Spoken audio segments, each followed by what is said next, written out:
La technologie du numérique touche à plusieurs domaines, dont l'art. Le numérique étant présent dans la vie quotidienne, il affecte aussi la majeure partie de la société québécoise, que ce soit dans les spectacles, dans la culture, dans l'enseignement et dans les finances. L'art numérique est maintenant entré comme forme d'art révolutionnaire dans l'histoire de l'art. Le gouvernement appuie l'art numérique en investissant dans la culture et les arts. En effet, le gouvernement donne de l'argent à des organismes publics montréalais comme le Conseil des arts et des lettres du Québec, subventionnant les projets de divers artistes œuvrant dans l'art numérique et investissent dans les événements en rapport à l'art numérique. Pour 2016-2017, le budget global du Calque est d'à peu près 110 millions de dollars. En gros, il y a 100 millions qui vont aux organismes. Puis il y a 10 millions de dollars qui vont aux artistes, toutes disciplines confondues. En art numérique, par année, en recherche et création, qui est la principale bourse finalement, puisque c'est ce que veulent les artistes, financer leurs projets, je te dirais que ça doit être une quinzaine de bourses à peu près. Fait que ça fait à peu près un montant, je dirais peut-être de 500 000 dollars à peu près qui est distribué aux artistes en art numérique.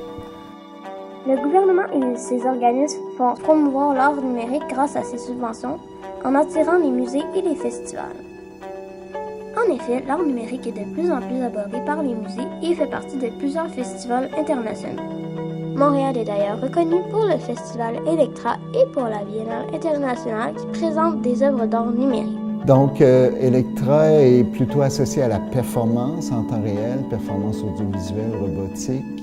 Ce qui est vraiment intéressant, c'est que surtout la jeune génération est super intéressée aux possibilités créatrices, artistiques avec les nouvelles technologies. Déjà, tout ce qu'on peut faire avec un laptop maintenant, c'est vraiment assez incroyable.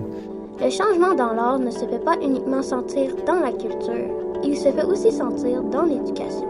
En effet, les écoles instaurent de plus en plus de programmes concernant l'art numérique. Récemment, le Cégep de Terrebonne a implanté la salle Holodeck, une salle de prototypage virtuel unique au Québec.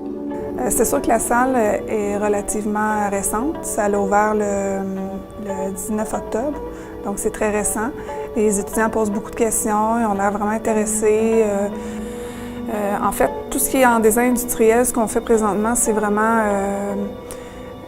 presque du jamais vu. Donc, c'est vraiment au début de l'ère numérique là, pour ce qui est du design industriel. On voit beaucoup de l'animation dans les jeux vidéo, les choses comme ça. On a aussi dans l'architecture, dans les nouveaux développements, on voit des produits qui ne sont pas encore sur le marché, que tu peux visuellement voir ce que ça va donner comme projet.